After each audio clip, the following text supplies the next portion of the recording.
Welcome, everyone. The wait is almost over. Starfield Early Access starts tomorrow, August 31st at 8 p.m. Eastern Standard Time. So in this video, I wanted to break down one of my favorite features, ships. We will be spending a huge amount of time flying, shooting, and transporting stuff with our ships. So let's dive in and learn all about it. We start off the game with our starter ship, the Frontier. This ship is very basic and practical and doesn't excel in any particular category. However, once you have some credits, you will want to find your nearest spaceport to upgrade the Frontier. In Starfield, you can customize every part of your ship. To begin, you'll want to understand how each component affects your ship. Cowling changes the shape of your ship and is mostly cosmetic. Shield generators obviously upgrade your shield, which protects your hull. Once your shields are depleted, your hull starts taking damage. The docker is where your ship docks with other ships and space stations. Again, it's mostly cosmetic. Fuel tanks, obviously, hold fuel, which dictates how long you can travel before having to refuel. The grav drive allows you to jump to other star systems, where if you upgrade it, it allows you to jump farther. There's 5 different types of weapons that you can use, any combination up to 3, or you can just have 2 of them, or 1. The particle weapons affect the shields, ballistic weapons affects hull, electromagnetic weapons affect systems, such as the engines. Lasers also affect the shields, and missiles affect the hull. Each of these weapons excel at a certain category, whether it's shields, hull, or systems, but they'll all do some sort of damage, even if it's not against the designated target. The HAB upgrades your hull, but more importantly, changes the number of passenger slots and crew stations. Engines dictate your flight speed and acceleration. Pretty obvious.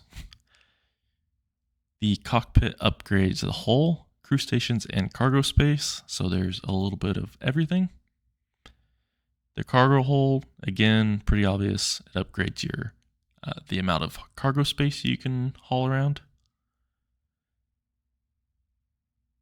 The reactor provides power to your ship and dictates how much components you can power at once. It's looking like reactors will be a major component to keep upgrading as your ship grows in size, because if you don't, then there's going to be unpowered components of your ship. Bay is the area where you enter and exit your ship. Again, it's just for cosmetics. And landing gear. It's mostly cosmetic, but does have some health, which seems to imply that harder landings may either completely break the landing gear or just injure it, which would then prompt you to repair it. All of these components will affect the total ship mass, which in turn affects the max speed, acceleration, and overall handling of your ship. Typically, the better stats a component has, the more mass there is. I'm sure this is for balancing purposes, otherwise everyone would just have the same great ship. So if you're only wanting a single ship in your fleet, you'll definitely want a balanced ship, unless you want a specific playstyle, which would lean towards 1 or 2 of the extremes. More likely, you will want 2 or 3 different styles of ships to cycle through depending on the mission. For example, use your battleship for combat missions, or your cargo ship for transportation missions. To upgrade your ship, you can simply buy the particular component you wish to replace, or you can go into the ship creator view to completely customize your ship by dragging components to locations you choose. This will therefore change the shape and size and the placement of various components. However, there are some limitations so that the ship is functional. You can also change the color of all the components if you want further customization. I do want to point out that for some components, you do need specific character skills to use them. I don't know exactly what it is. They haven't released that information yet. If you want to expand your fleet or replace your existing ship, you can go the good guy route and buy a new ship at spaceports. Some of these ships will cost a large amount of credits, so you'll have to save up if you want the largest ship. The most credits I've seen for a ship is over 650,000 credits. Different spaceports will have a different ship inventory and will vary depending on which factions you are a member of. However, if you want to go the bad guy route and have more fun, you can resort to piracy. Engage an enemy ship you want, then disable that ship so that it can be docked. Once you board and kill or subdue the occupants, the ship is yours. The developers have mentioned that you are free to fly around this ship for free in the as-is condition. But if you want to customize or sell the ship, you will have to register the ship for some fee. This registration fee is probably going to be somewhat close to if you bought a new ship close to that stolen ship type. But there's got to be some sort of discount for going through all the piracy work. I believe the registration fee is to help ensure the economy doesn't spiral out of control by continually stealing and selling ships. And you have to be honest, it would be pretty boring if you stole a few ships and were set for the rest of the game. That being said, you may still be able to register and sell for a modest profit, but I'm guessing it's not going to be too much for economy reasons.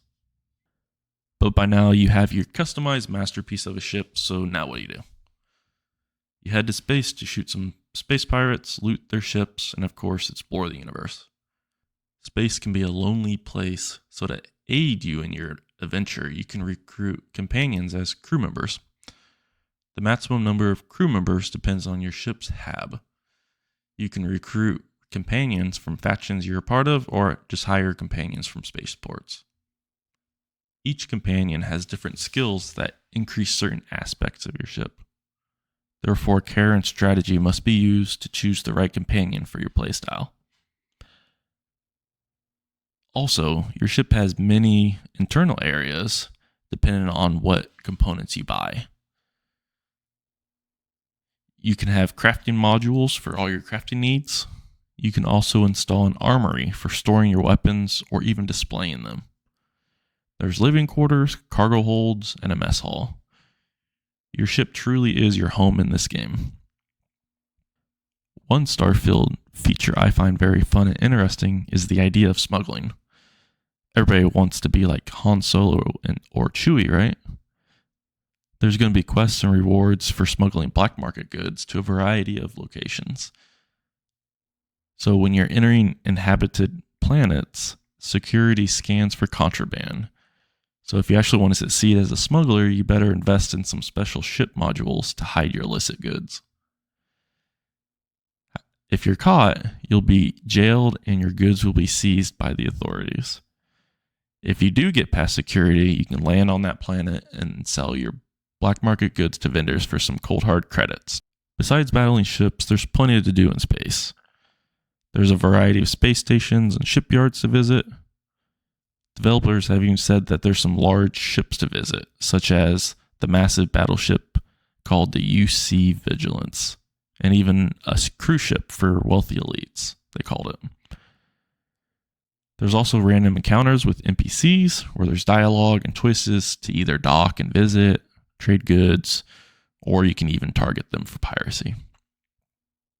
This pretty much summarizes all the ship-related information that Bethesda has released so far. So if you enjoyed the video, please hit that subscribe button for more Starfield videos. And I'll be playing day one, so be on the lookout for more videos. Thanks for watching.